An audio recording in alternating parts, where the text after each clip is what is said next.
The ruins did not mourn her, not in the way people do. They sat beneath the sun, warmed and silent, their broken columns casting thin shadows over the dust that once lined the halls of queens. I returned to Alexandria after 40 years away, no longer young and no longer a man of ambition. I came not to find anything. I came to remember. Cleopatra was already gone by the time I first touched pen to scroll, but I had seen her once, only once, when I was a boy, and the scent of incense still hung heavy in the air of the royal court. She passed through the outer garden, a hawk-feathered fan behind her, a procession of temple servants before. I remember the hush, not from fear, but reverence. Even the pigeons stopped their wings for a heartbeat. I was too far to see her face clearly, but I knew then what the others only said aloud in whispers. She was not made for this world. She moved like a woman who had spoken to gods and did not need to explain herself to men. That was Alexandria in those days, half the known world carried in a single breath. Egyptian stone and Greek tongues, Roman armor at the edge of every street, and her at the center of it all, calm as a mirror. I did not understand politics then. I did not know about Rome or legions or the weight of empire, but I remember the hush, and it has never left me. They say Cleopatra spoke 9 languages, perhaps more, but what mattered most was how she listened. I remember my uncle, who worked as a scribe near the eastern harbor, telling me she once addressed a delegation of Nubian traders in their own dialect, softly, flawlessly, without script or translator. They wept, not because she flattered them, but because she had seen them. It was not common for a ruler to look beyond tribute and coin, but she did. She had learned the old ways, the true ways, at the feet of priests, not just tutors. She could recite Homer and invoke Isis in the same breath. At court, she wore Greek dress. In temple rites, she wore the crown of Upper and Lower Egypt, the vulture and the cobra. To the Romans, she was a sorceress. To us, she was a pharaoh. But even that word does not quite fit.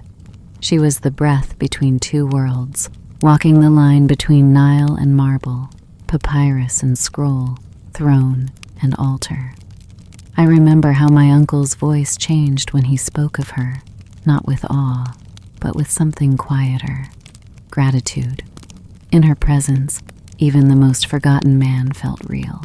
And though I was only a child, I knew enough to carry that feeling with me. It was the first time I understood that power did not always shout. Sometimes it simply listened and remembered.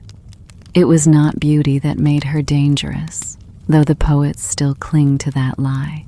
They say she was Venus reborn, a temptress with coal-lined eyes and a voice that unraveled empires. But those of us who lived beneath her rule knew better. Her power was not in her face. It was in her mind. Cleopatra knew how to wait. When her father, Ptolemy XII, fled Rome and left chaos in his wake, she remained. When her brother seized the throne, she waited again. And when Julius Caesar stepped onto Egyptian soil, she made her move, not with armies, but with silence and a rolled-up carpet. It sounds like theater now, but it was more than spectacle. It was strategy. A woman alone in a palace held by enemies, presenting herself to the most powerful man in the world as both a gift and a gamble. She did not seduce Caesar. She challenged him. She spoke to him as an equal. She understood his ambition and matched it with her own. And in return, he gave her back a crown. It was then that Alexandria changed. The streets grew quieter, the walls more closely watched. The library, where I had begun my training in letters, received shipments from Athens again, but the scrolls now arrived sealed with Roman wax. The city was still hers, but the shadow of Rome had begun to stretch across every rooftop. Still, she walked the halls without fear, always upright, always composed. She knew what the world could not yet admit, that the future was already watching, and she intended to be remembered.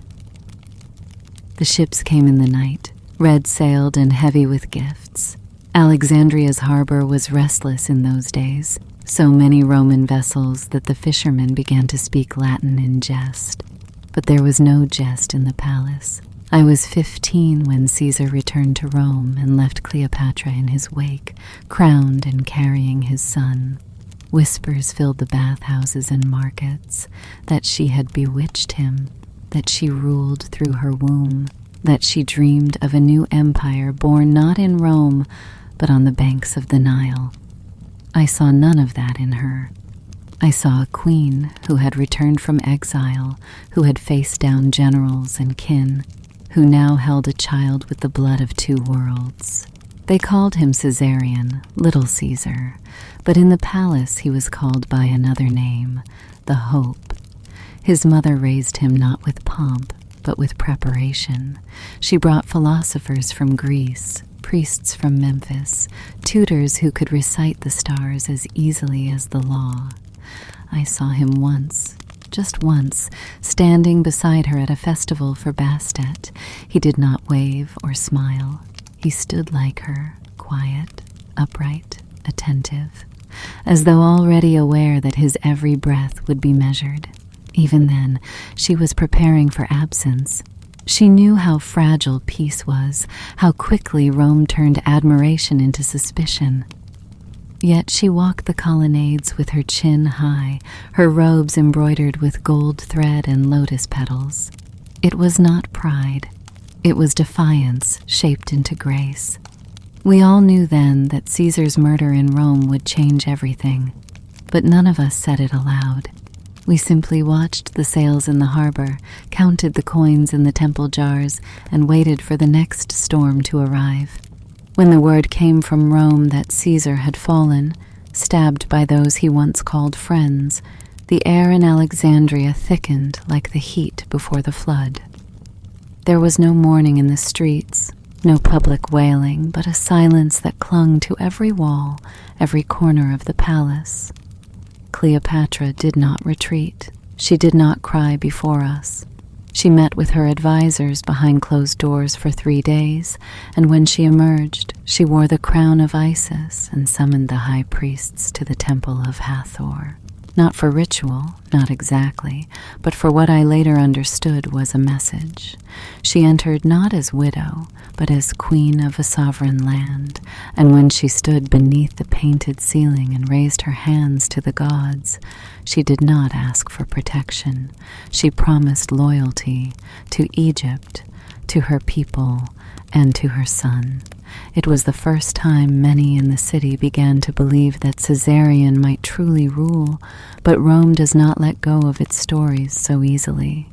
With Caesar dead, the Republic did not fall apart. It split like a sword through cloth. Octavian, Caesar's heir, rose in the west, and Antony, his old friend, held the east, and between them stood Cleopatra, the woman both had watched from afar, the queen whose name already moved across coins and lips alike. The city waited again, and we, the quiet ones, the readers and scribes and sweepers of floors, could feel it building like the tide against stone. Not war, not yet, but the tension before it, when the sand tightens and the wind tastes like metal. We knew she would choose a side. What we did not know was how deeply that choice would echo. Mark Antony did not arrive in Alexandria as a conqueror. He arrived as if answering a summons, though no messenger had been sent. I remember the day well, the harbor swollen with drums and banners, ships painted with vermilion, their sails stitched with gold thread that caught the sun like fire. He stepped onto the quay not with soldiers at his back, but musicians and poets. And yet, it was Cleopatra they watched, not him. She met him not at the docks, but upriver, aboard the royal barge, where she sat beneath a canopy of gold cloth, dressed as Aphrodite, surrounded by incense and dancers and musicians who played the old hymns of birth and sea. It was not seduction.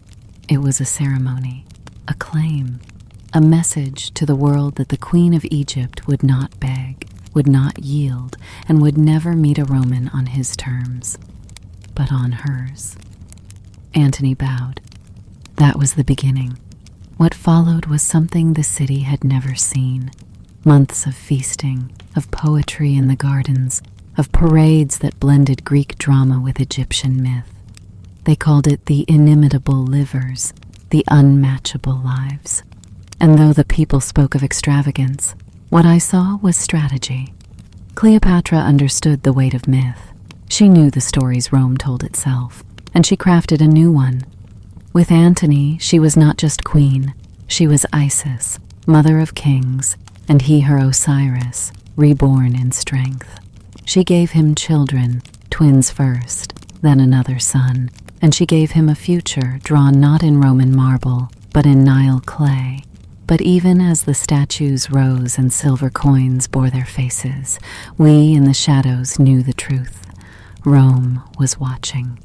Octavian's scribes twisted every feast into an insult, every child into a threat, and Cleopatra, always poised, always regal, moved through her palace as if already writing the story of her fall. Not to prevent it, but to control how it would be remembered. The tide turned quietly, not with a trumpet, but with a letter. Rumors arrived first, whispers that Octavian had denounced Antony in the Senate, that he had accused Cleopatra of sorcery, of corrupting a Roman soul, of plotting to place Caesarion on a throne that did not belong to him. Then came the decree. Rome would not suffer a queen to command its east. It was not war against Antony, they said. It was war against Egypt. I was in the temple when the news broke, copying a scroll too faded to be saved, and I remember the silence that followed. Not panic, not cries, just silence, like the breath before a funeral wail. Cleopatra called her court to the great hall that evening. No laughter, no music, just candlelight and the scent of oil and parchment. She stood before her advisors in white linen and gold, her hair braided like the old queens of the Second Dynasty, and she spoke without trembling. "They will come," she said, "but we will not meet them afraid." She began preparations not just for battle, but for history. The scrolls in the library were copied, temples fortified, statues readied for burial. It was as if she knew, truly knew, that what came could not be won, only recorded. Antony, too, changed. The feasts ended. The songs stopped. He walked the palace halls in armor. Their alliance became a fortress, and we within it were not soldiers, but witnesses. Ships were gathered, archers trained, but the city held its breath. We were not ready. How could we be? The war was not just for land or crown. It was for memory, and she meant to leave behind more than ashes. The ships left in late summer, sails stretched tight with hope and desperation, bound for Actium, where Rome waited like a coiled snake. I remember watching them from the cliffs beyond the harbor, their lines sharp against the horizon, their hulls heavy with grain, soldiers, and dreams. Cleopatra went with Antony, not as a passenger, but as an equal. She commanded her own fleet, helmed by Egyptian captains, crewed by men who sang her name like a prayer. In the city, we waited. We told ourselves stories of omens and stars, of the gods favoring our queen, of Rome faltering. But the stories could not silence the wind that changed that autumn. The messages from Greece grew fewer, the markets emptied, and then, after a long stillness, the truth arrived like a blade through silk. They had lost, not crushed in valor, but undone by betrayal, confusion, retreat. Some said Cleopatra's ships fled too soon. Others said she saved what she could. What mattered was that Antony followed her, leaving the battle to break behind him. Rome would not forgive. When they returned, they were not the same.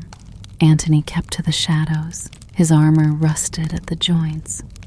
Cleopatra, she did not weep. She held her court together with silence, as if through sheer stillness she could stop time itself. I saw her once, walking the upper terrace at dawn, alone. No guards, no jewels, just a white robe and bare feet. Her gaze fixed on the horizon where the sun rose, the same way it always had. Even as the world unraveled, she looked forward, never back. Even then, I think she was choosing how to be remembered, not as the queen who lost, but as the last who dared. The city changed with the wind. Alexandria, once alive with color and song, grew quiet and pale, as if holding its breath. The Roman ships crept closer with each tide, their sails now a familiar silhouette on the horizon. Food grew scarce, the markets thinned, but the palace still burned its lamps at night, still carried out rites in the old temples. Cleopatra did not surrender, not to fear, not to Octavian, not even to despair. She called craftsmen to her chambers and consulted priests, not to save her throne, she knew it was gone, but to preserve the spirit of her kingdom. Scrolls were hidden in sealed urns, statues lowered into cisterns, altars buried beneath painted tiles. She was not preparing to survive. She was preparing to be understood. Antony grew hollow. I saw him only once in those days, pacing the garden in armor still stained with salt. His voice was low, his hands restless. He was not built for losing. Cleopatra remained his still point, the last echo of the world they had imagined. But he unraveled, and when false news came that she had taken her own life, he fell on his sword. I will never forget how they carried him to her, bleeding, broken, and how she received him with no tears, only with hands steady as stone. He died in her arms, not as a Roman, not as a general, but as a man undone by the weight of too many stories. That night, the palace was silent. No birds, no prayers, just the slow rhythm of torches burning through the last of what had been a kingdom of gods and learning. And in that silence, she prepared to leave the world, not in shame, but in choice. She dressed herself as Isis for the last time, not in mourning, but in ceremony. White linen folded in ritual precision, a diadem of gold resting on her brow, and the sacred asp brought to her chambers in a basket of figs. She received only a few that day, her physician, a priest of Thoth, 2 handmaidens who had known her since girlhood. She spoke to each of them, softly, privately, and no one has ever written what she said. I would not try. Some words belong only to the dying and those they choose to speak to. What I do remember, what I will never forget, was how calm the palace became. No rushing, no shouting, just the soft hush of fabric, the creak of sandals on tile, the sound of water pouring in the fountains one last time. Cleopatra was not afraid. That much I know.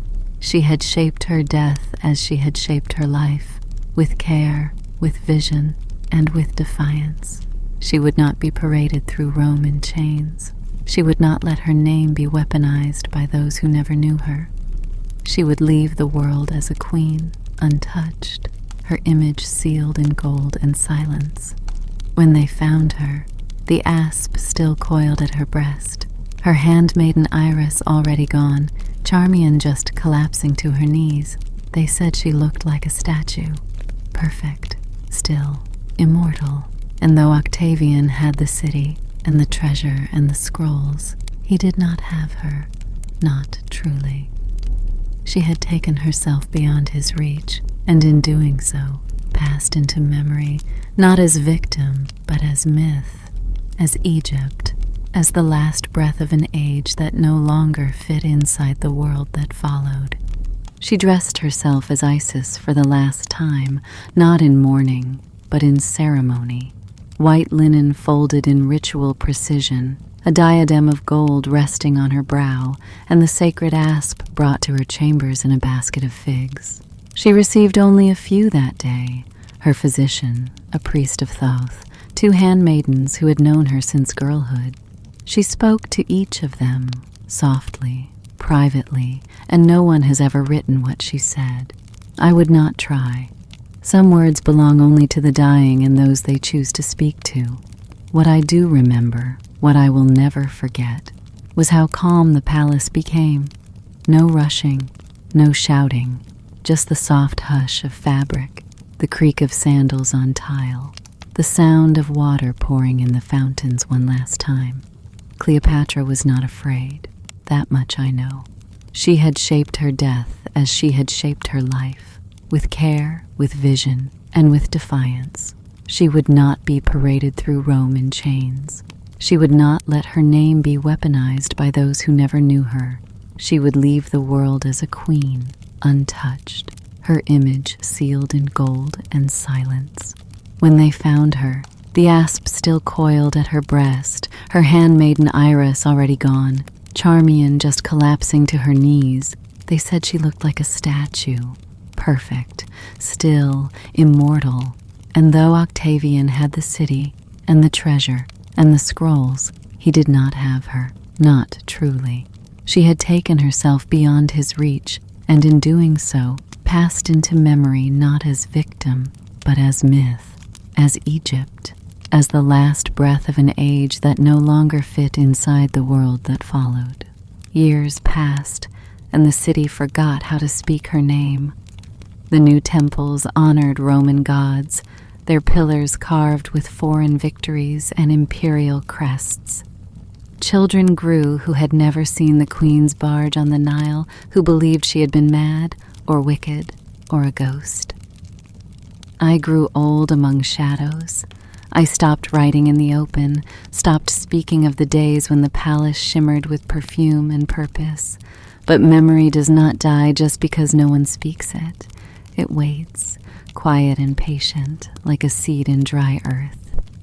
I kept a room above the western harbor, small and filled with papyrus, where I traced the stories others discarded, her learning, her language, the way she knew every god by their secret name. And sometimes, when the moon was bright over the sea, I thought I heard the drums again, faint and distant, like an echo through time.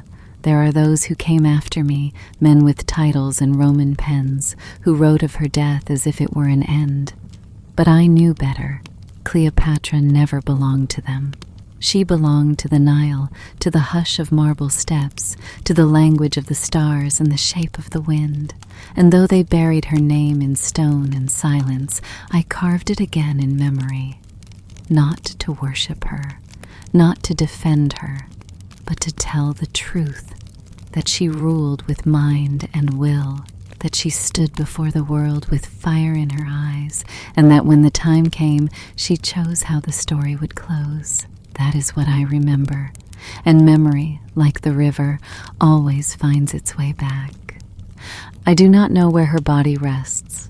Some say she lies beneath the waters of the eastern harbor, her tomb swallowed by the sea when the earth shook and the palace slid into the depths. Others whisper that she was buried beside Antony in a secret chamber beyond the temple of Taposiris Magna, hidden by priests who refused to let Rome desecrate her. I have walked those ruins. I have touched the stones, felt the old dust on my fingers, listened to the silence. But I do not search for her bones. I do not need to. She is not there. She is in the curve of the lotus carved above an arch no one notices anymore, in the margins of a scroll half burned, where her name lingers in faded ink, in the way the wind stirs the papyrus reeds at dusk just before the stars emerge.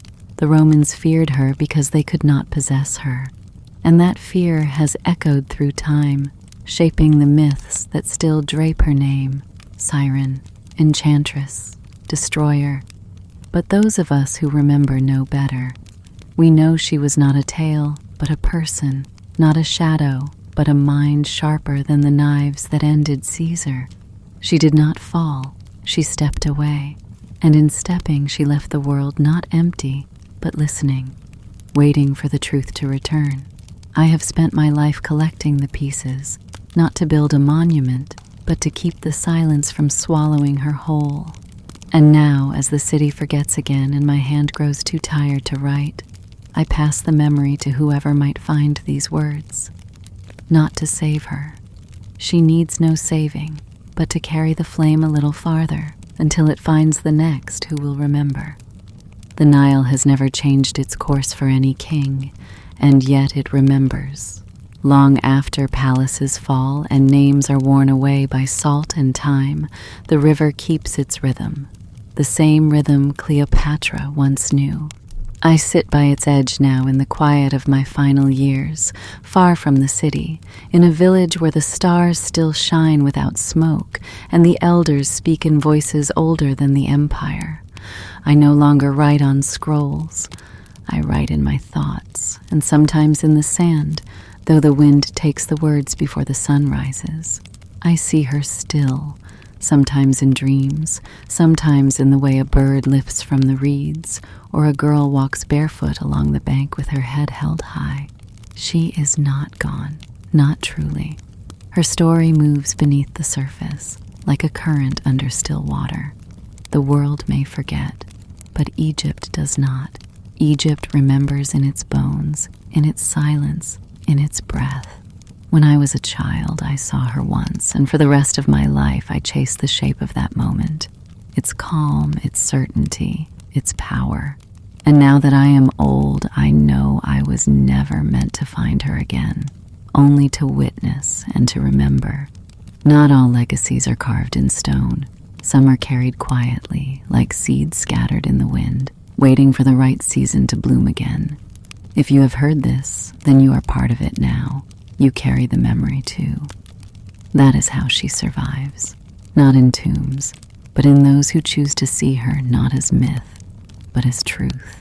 There are nights when the wind over the Nile feels like her voice, low and measured, as if reciting verses in a tongue no longer spoken.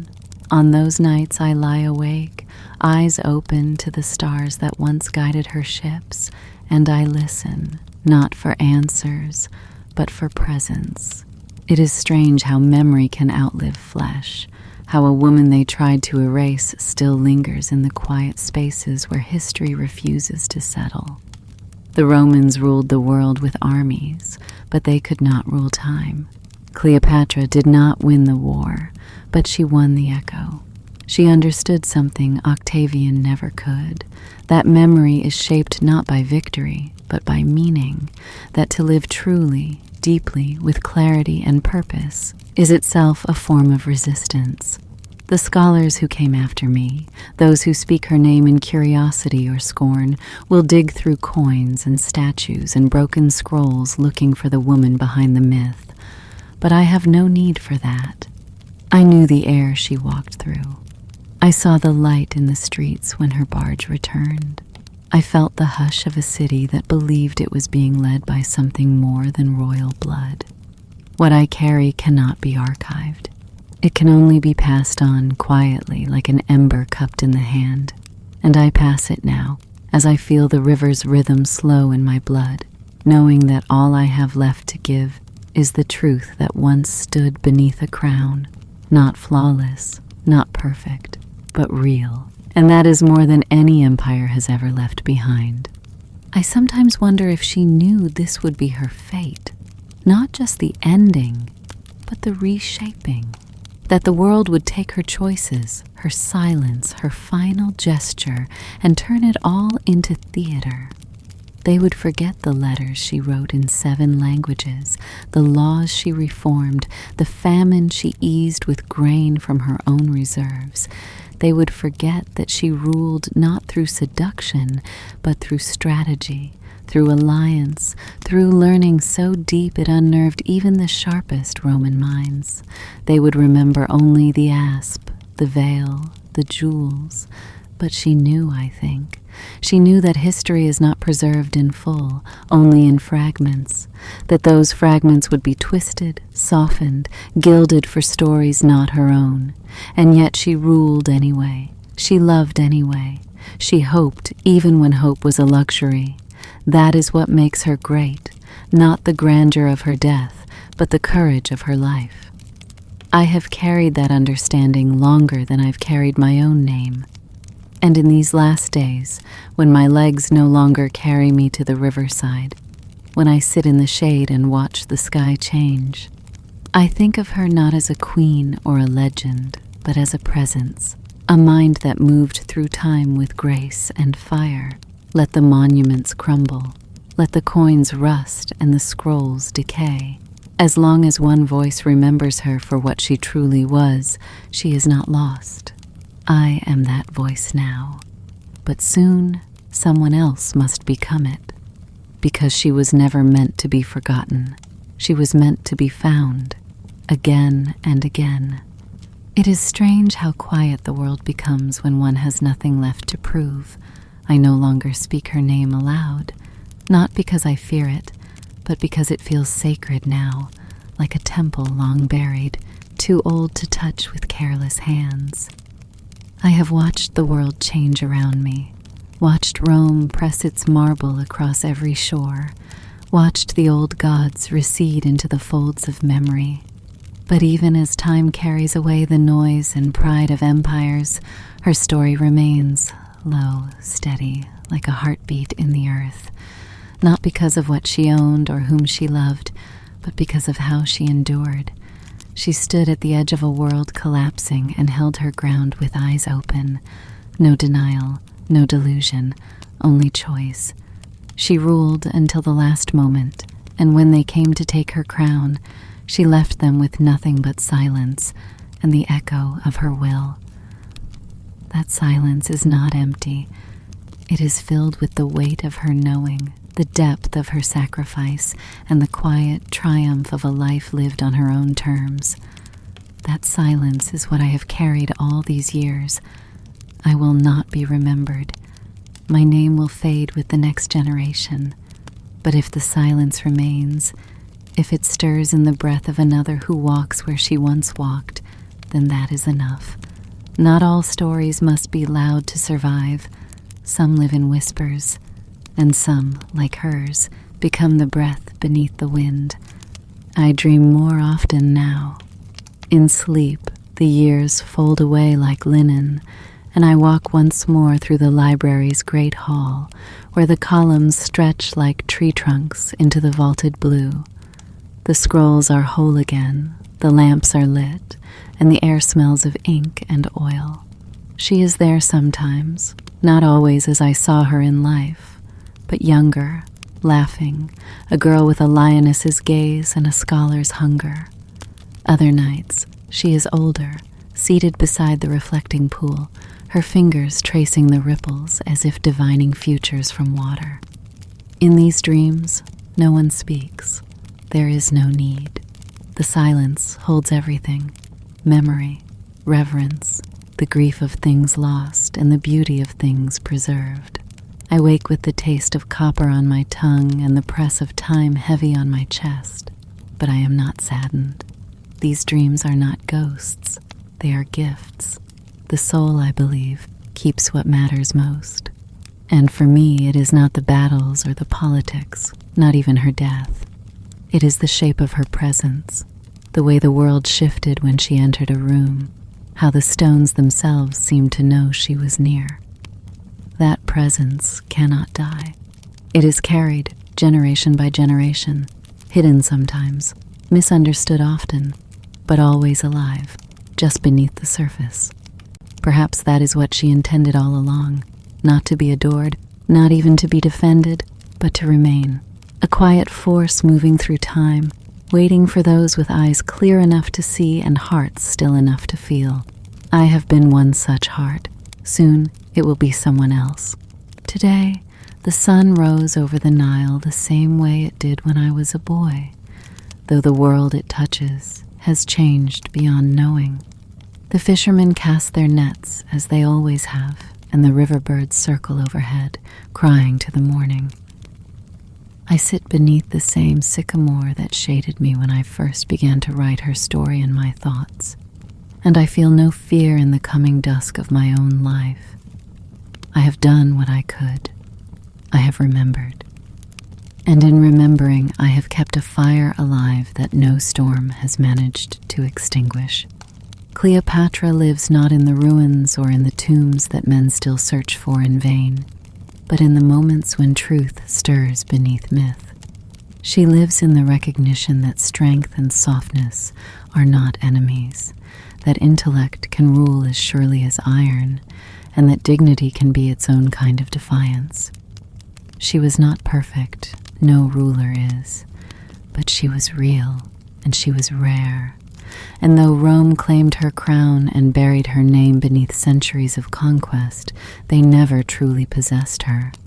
I think that was her greatest act, not the alliances or the riches or even the death by her own hand, but the way she slipped beyond the reach of those who tried to define her. She wrote her own ending, and in doing so, she began a new kind of story, one that can only be told by those who choose to see her not as a caution, but as a flame. That is the story I leave behind. It is not complete.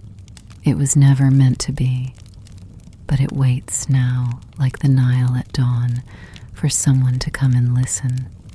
The day is quiet, the kind of quiet that feels like closing a book after the final page, when the story still lingers in the air, but the telling is done. I feel the weight of my years not as a burden, but as a collection, a mosaic of moments kept safe across a lifetime of watching, remembering, and refusing to forget. I do not know who will find these words, whether they will be scholars or seekers, skeptics or dreamers. It does not matter. What matters is that they will have found something true. Not the polished myths carved by victors, but the echo of a woman who lived with purpose and grace in a world built to deny both. Cleopatra was many things to many people: queen, mother, ruler, lover, threat, symbol. To me, she was the still point at the center of a world unraveling, a mind that did not flinch, a soul that bore the weight of history with unshaken hands. She made mistakes, as all who lead must, but she never let others decide the shape of her legacy. That was her gift. And now, as I sit with the last light of day spilling across the river, I understand what it means to guard memory not as fact alone, but as offering. A life like hers was not meant to be stored in vaults or argued over in courts. It was meant to be carried, gently, reverently, passed from voice to voice, like flame from torch to torch. Mine is nearly out, but I see the shadows lengthen and I do not fear, because somewhere someone else is lighting their own, and the fire, her fire, will go on. The wind moves through the reeds tonight, like fingers over harp strings, soft and unhurried. I close my eyes and listen, not for words, but for the rhythm beneath them. The same rhythm I heard in her voice all those years ago. The cadence of a woman who did not raise her tone to be heard, but lowered it so others leaned in closer. That is how she ruled. Not always through force, but through presence, through the weight of stillness and the silence between sentences. It is a kind of power the world rarely understands, and even more rarely honors. But I understood it. I felt it, and it taught me how to live. Not as a king or scholar or soldier, but as one who bears witness. That has been my purpose, to carry not just her story, but the way her story felt, the scent of incense in the courtyards, the rustle of linen in the garden before dawn, the hush that fell over Alexandria when she passed by, not from fear, but from reverence. These are the details no monument can hold, the truths too small for scrolls and too sacred for conquest. I have placed them here, in memory, one by one, like stones lining the path back to her. And though my hands grow slow and my breath thinner with each season, I am at peace. because I have not let her be lost. I have held her where Rome could not reach, in the heart of a man who chose to remember. And now that memory is ready to move beyond me, into whoever next hears the wind and understands that it is not just wind, but the whisper of a queen who once lived with such grace that time itself dared not forget her. I can feel the end coming, not with fear, but with a quiet certainty, like the closing of a door behind you after a long walk through familiar halls. My body is tired, my limbs slower, but my mind still holds her clearly, the way she stood with the world collapsing around her and did not beg or bend, the way she looked toward the sea, not away from it, as though even the horizon bowed in respect. I have told all I can. The fragments I once gathered in secret are no longer fragments, but a shape, imperfect perhaps, but whole enough for another to follow. And that is all I ever wanted, not to rescue her from myth, but to give her truth enough to live in again. If you have read these words, if you have carried them even for a moment, then you are now part of her story. That is how remembrance works. It is not held, it is handed on. The queen is gone, the palaces are gone, even the stones are fading beneath salt and wind. But the fire is not gone. I have carried it my entire life. Now I pass it to you. Protect it, question it, add to it, but do not forget. For as long as she is remembered, not as legend or seductress, but as a ruler, a mind, a woman who shaped her own ending, then she still lives. Not in tomb or title, but in us. And that, more than any empire, is what lasts. There is little left now but breath, and even that is thinning, like the last curl of incense rising from an altar long extinguished.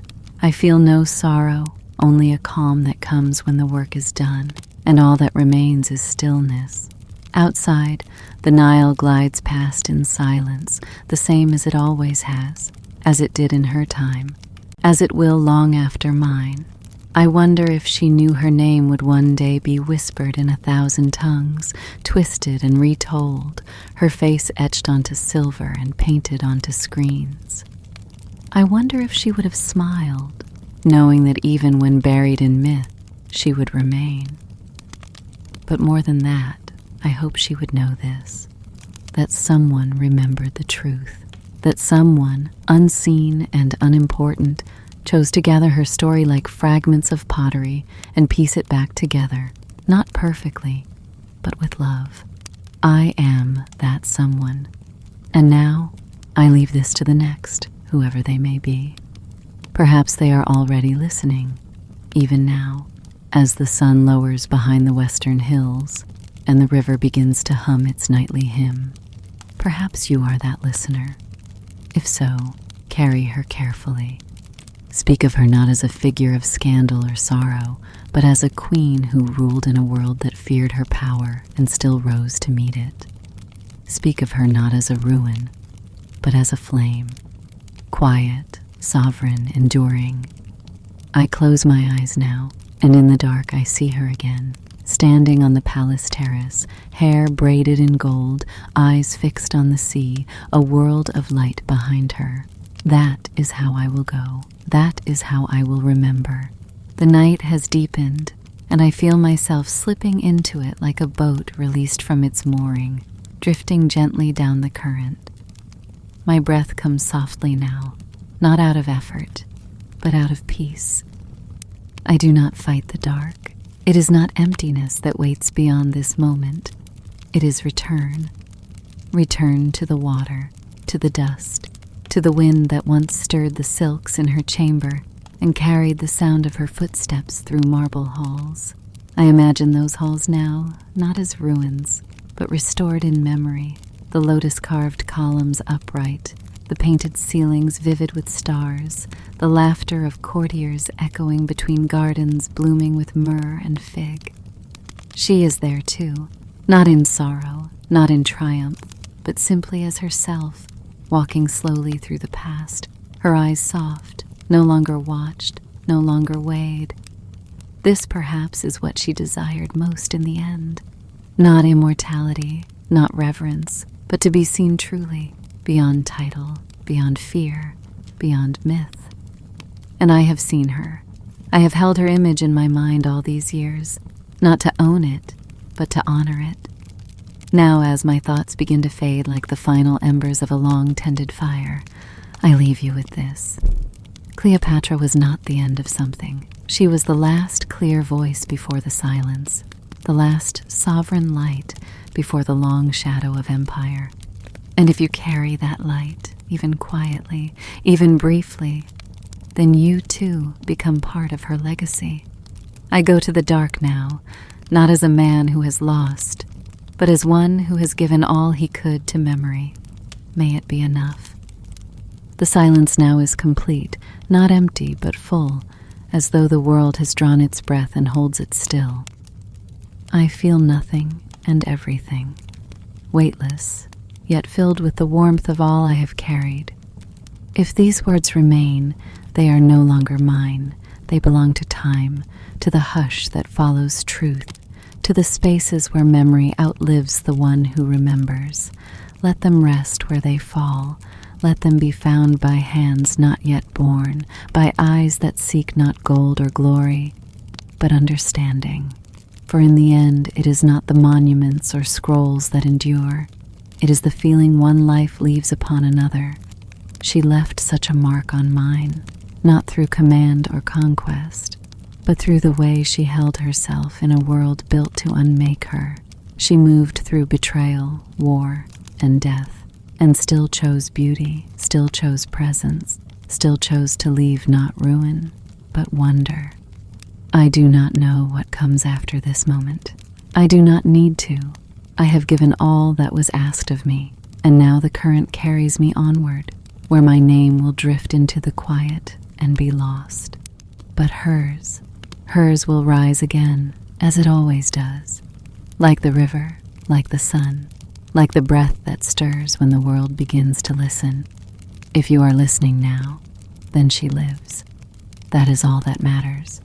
That is all that ever did.